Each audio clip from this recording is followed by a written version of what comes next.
I'm calling because I'm very concerned.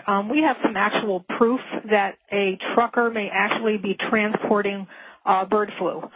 We have a federal agent who is aware, who has taken the documents to many agencies, including New York State Police, the FBI in many, many states, infection control, disease. And what this trucker reported was that he works for Department of Homeland Security.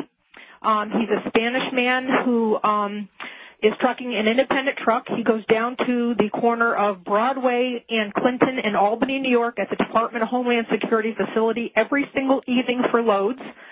He said there are Raymore and Flanagan's and J.B. Hunt trucks ahead of him loading, that he has taken loads from a silo above Glens Falls. His truck actually was lowered into the ground into a silo. When the truck came out of the ground, he was given a shot in his arm told to protect his family. He transported iced, refrigerated loads to the Pentagon, Baltimore, Maryland, Tucson, Arizona. He was told that he told the federal investigator how he's getting paid through the Bank of America with a number. He walks up to a window. He presents his number. He is taken to a back room and paid in cash. He showed the federal agent $100,000 worth of receipts because he gets $5,000 per load, and he's done as many as 3 loads per day. Okay, now wait, let me just stop you right here because this is amazing information to say the least. Now, perhaps he is transporting vaccines, refrigerated vaccines. Is that a possibility? Anything that has to be iced either has to be an antigen or an antibody. That's all we know. But we know that they gave him a shot to transport it, that they told him it was to protect his family, that it is obviously something that has to be kept refrigerated. He did 1 load for a complete week to Tucson, Arizona and back, but the amount of money that they're paying him under the table through Bank of America, only loading at night. They call him and they ask him to come down to meetings at Department of Homeland Security at 3 o'clock in the morning. They'll ask him how he's doing and send him back home and say, fine, you're okay, go back home. He has other truckers.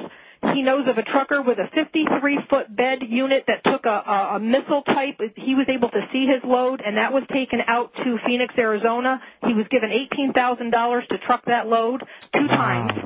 It was 80 tons, and he blew his brakes. The Department of Homeland Security took care of it. He also has been to 2 silos. He's been to many cities with his loads. He's continuously working for Department of Homeland Security, and they are relocating him since the federal agents and the state police were notified. We were notified that he is being relocated to Tucson, Arizona at a base 15 miles below Tucson. And okay, now, let me just ask you, Mary, how did you come upon this information? I can't say. Just what I'm saying already has probably put me in danger, but it is a testimony that many people are aware of, and they are doing nothing about it. And some of the high-ups in New York State Police were quoted as saying, "It's bigger than both of us. We're not touching it with a 10-foot pole." Oh, my goodness. Wow. And we were told that there were retired New York State troopers that are getting paid 2 and 3 times their salary, that are the tail cars. They're actually in vans in back of these Raymore and Flanagan trucks in these transports, and they are within a mile behind them. So if you ever go down the New York State Thruway and look at these double Raymore and Flanagan trucks that are going west towards Syracuse, which is a CIA front, what they are doing is they have those tail cars in the back, and from what I understand, those are retired state troopers that are escorting those loads. Okay, stay right there because we've got a 4-minute break coming at us. She's given us a lot of facts supporting this. Mary, what do you think all of this means? He actually gave testimony to the names of the people that are running the show. There's a retired 3-star African-American general that's in Albany that's there late at night when he does his pickups. There's another guy named Fatah who is Muslim. There are many white suits. All the truckers, not just him, he named 5 of them, are being paid through Bank of America with their independent numbers. He has a uniform that he wears, which is a light blue shirt with buttons down the front, short sleeve. It says Eastern Connection with a red and orange sewn insignia on the shirt. He has to wear black pants and white sneakers, or they do not allow him to the facilities. He is not allowed to stop the truck once they start it to urinate. They have to either go in urinals or pee in the truck.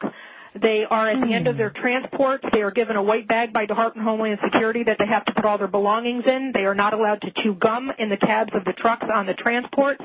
They are escorted when he's been to the Pentagon. There have been people with 45s around their waist in plain clothes that have met the trucks, and also on the slips that he gets paid. His slips say 30 Carner Road, Albany, New York, to 11 Wards Lane, Menands, New York. And he stated that he has been to neither of those locations, but every single one of his trucking slips for which he gets paid says those addresses. Okay, say that again. 30 Carner Road, Albany, New York. How do you spell that? Karner. 30 Carner Road, Albany, New York, to 11 Wards Lane, Menands, New York. How do you spell Menands? Menands. And he's also been transported by Menands police to the city limits when he leaves the facility with a load, and they turn around at the city limit and return as he progresses on with his transports. Okay, now my question is, why did he begin talking about this, or who did he decide to tell this to? Obviously, he knows that he's not supposed to be telling anybody this information. The impression that I got from the agent that I spoke to, because many people got this, I guess they have sent this to a lot of agencies, is he spoke to someone that he knows personally, and he didn't think he was doing anything wrong. He just thought he had a good gig. I think he just thinks he has a good gig with the government. When he was giving the testimony, it was an innocent testimony, and they did not bring up FEMA trains, bird flu, and any of that because they didn't want to tip him off that, that he might be doing something wrong because these people have their claws in him hour by the hour, all day long. Okay. This man said that the government told them that if he's good to them, they'll be good to him, and that they were going to take him to a place called Sandy Point in Maryland on the water for government people where it's safe when this was over, and then they have since sent him now to Tucson, Arizona with his family to relocate him on base housing, and all he has to pay for is food because this investigator has spoken to him 3 times. What I'd like for you to do is call me at the Power Hour, 877-817-9829. If you have any additional information on this or anything that we can do about this, give me a call and stay abreast with me because this sounds pretty discouraging, if you ask me. It's not just that.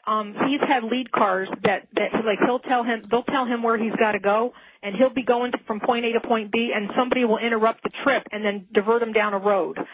He went to Glens Falls, New York, went to a dead-end street by a Stewart's by the Civic Center in Glens Falls, New York.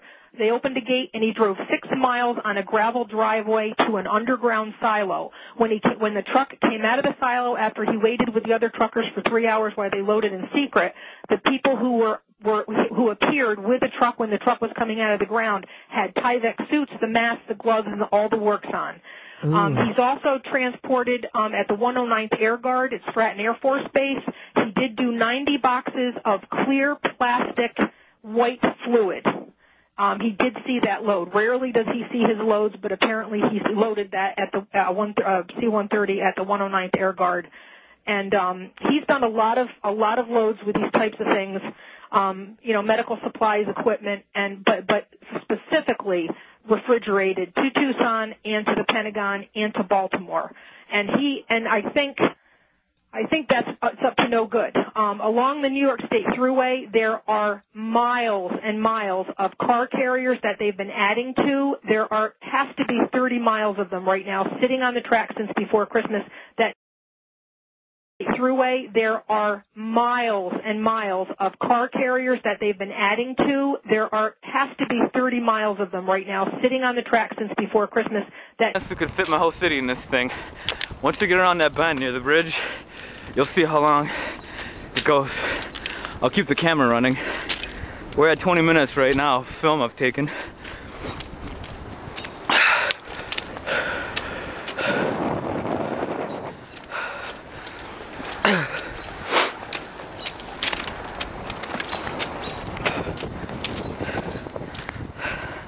Alright, I'll try to start jogging.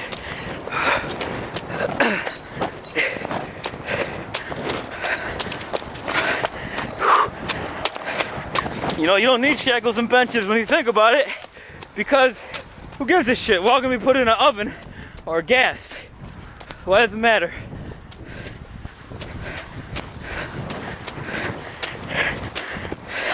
Maybe that's what they're planning on.